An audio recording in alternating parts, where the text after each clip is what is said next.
અત્યારે હાલ ગુજરાતમાં સ્થાનિક સ્વરાજની ચૂંટણી ચાલી રહી છે। આ બધાની વચ્ચે અત્યારે હાલ પાટીદાર સમાજનો મુદ્દો પણ એટલો જ ચર્ચાનો વિષય બન્યો છે।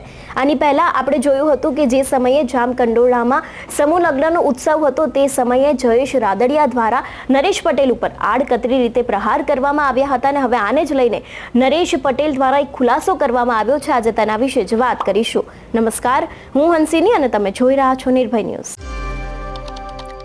પાટીદારના નેતા તેની સાથે જ ભાજપના ધારાસભ્ય જયેશ રાદડિયાનું જ્યારથી નિવેદન સામે આવ્યું હતું ત્યારથી સમગ્ર રાજકારણમાં મોટી ઉથલપાથલ આવી હતી। એટલું જ નહીં, પાટીદાર અગ્રણીઓ છે, પાટીદાર નેતાઓ છે, તે લોકોએ પણ આના વિષયને લઈને અનેક એવા નિવેદનો આપ્યા હતા, પરંતુ હવે નરેશ પટેલનો એક સૌથી મોટો ખુલાસો છે તે સામે આવ્યો છે। જ્યારે લોકો દ્વારા તેમને આ સવાલને લઈને પૂછવામાં આવ્યું હતું ત્યારે તેમને આ વિષયને લઈને બોલવાનું ટાળ્યું હતું। સૌથી પહેલા તો તેમને જ સાંભળીએ કે તે સમયે બોલવાનું ટાળતા સમયે તે શું કહી રહ્યા છે।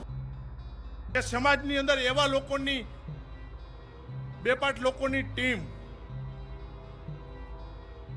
કે જે ટીમ જ્યાં હંમેશા સમાજનું સારું કામ થતું હોય ત્યાં હવનમાં હાડકા નાખવાની કામગીરી આજની તારીખે પણ આપણા જ સમાજની 2% ટપોરી ગેંગ કામ કરી રહી છે।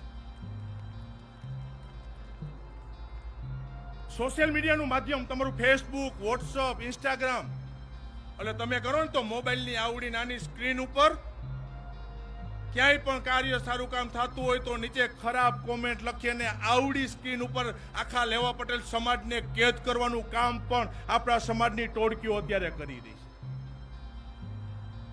અને એવી ટોળકી એને ગામમાં એને કોઈ પાન પણ માવો ન બાકી ન દેતું હોય, ઘરે એના બાપા એને પૂછતા ન હોય, અને એવી ટોળકી સમાજના નામે એક કીધું ને કે આવડા મોબાઈલની સ્ક્રીન અંદરથી ખરાબ મેસેજ કરી અને સમાજના કામ કરતા હોય એવા લોકોને બદનામ કરવાના પ્રયત્નો છે। એ લોકોને પણ મારે કેવું છે, મેં કીધું કે જયેશ રાદડિયા રાજકીય માણસ છે અને સાથે સાથે આટલી મોટી સમાજની જવાબદારીઓ રાજનીતિની અંદર રહીને પણ હું અત્યારે આગળ વધી રહ્યો છું। ખોડિયાર જયંતિ નિમિત્તે પહેલા તો સૌને મારા જય ખોડિયાર। માના પ્રાગટ્યા દિવસે આજે ખોડલધામ યુવા સમિતિએ કન્વીનર મીટ સાથે સાથે ધ્વજારોહણનો કાર્યક્રમ રાખ્યો છે। આ તમામ યુવાનોને મારા લાખ લાખ અભિનંદન આપું છું। ઘણા હકારાત્મક કાર્યોમાં યુવાનો જોડાણા છે અને આખા ગુજરાતની અંદર દરેક યુવાનને સાચો માર્ગ, સાચી દિશા મળે એના માટે તત્પર છે અને ખૂબ સારું કામ કરી રહ્યા છે। આભાર। જયેશભાઈનો એવો આરોપ છે કે સમાજને પૂછીને રાજકારણ ન કરવું જોઈએ, સીધું જ રાજનીતિની અંદર આવવું જોઈએ, મારું તીર સીધું જ નિશાન આવવું પડશે, આમને લઈને શું કહેશો? નો કોમેન્ટ, થેન્ક યુ।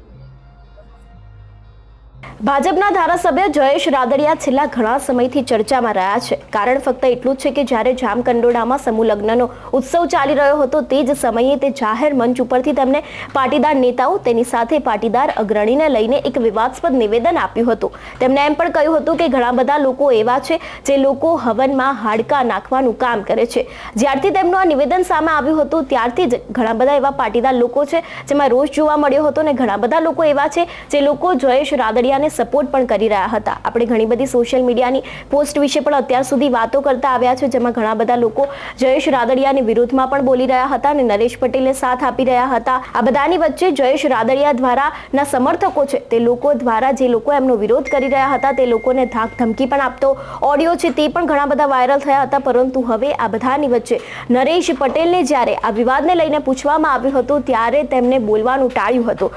જો વાત કરવામાં આવી નરેશ પટેલની તો તેમને પણ આની પહેલા એક નિવેદન આપ્યું હતું કે ઘરની વાત ઘરમાં રહે તો સારું છે। એટલે કદાચ આના ઉપરથી એવું પણ લાગી રહ્યું છે કે જે લોકો અત્યારે જયેશ રાદડિયાના સમર્થક છે તેની સાથે જે લોકો નરેશ પટેલના સમર્થકો છે તે લોકો પણ અત્યારે હાલ આમને સામને છે। જે પ્રમાણે જયેશ રાદડિયાનું નિવેદન સામે આવ્યું હતું ત્યારે પણ લોકો એવું કહી રહ્યા હતા કે નરેશ પટેલ દ્વારા હજુ સુધી આ વિષયને લઈને કોઈ નિવેદન નથી આપવામાં આવ્યું, પરંતુ નરેશ પટેલે આ વાતને સૌથી પહેલા જ દર્શાવી દીધી હતી કે ઘરની વાત ઘરમાં રહે તો વધારે સારું છે।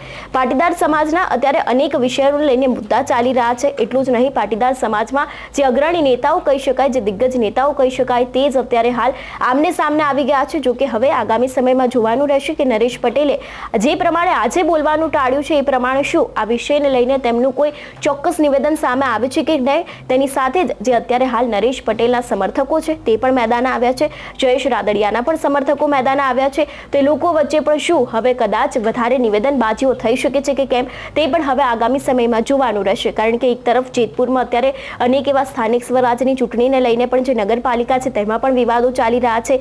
એકબીજા ભાજપની ટિકિટો કાપવામાં આવી રહી છે. એટલે જયેશ રાદડિયા અત્યારે હાલ તો વિવાદમાં છે જ, પરંતુ તેની સામે નરેશ પટેલનું આવું નિવેદન સામે આવવું કે જેમાં તેમણે આ વિષયને લઈને બોલવાનું ટાળ્યું હતું, તો કદાચ હવે પાટીદાર સમાજમાં અથવા તો પછી રાજકારણમાં પણ કોઈક નવી ઉથલપાથલ થવાના એંધાણ હોય એવું લાગી રહ્યું છે. તમારું શું માનવું છે આ વિષયને લઈને અમને કમેન્ટ કરીને ચોક્કસથી જણાવજો. તેની સાથે જ મારી ચેનલ નિર્ભય ન્યૂઝને લાઇક, શેર અને સબસ્ક્રાઇબ કરવાનું ભૂલશો નહીં. નમસ્કાર.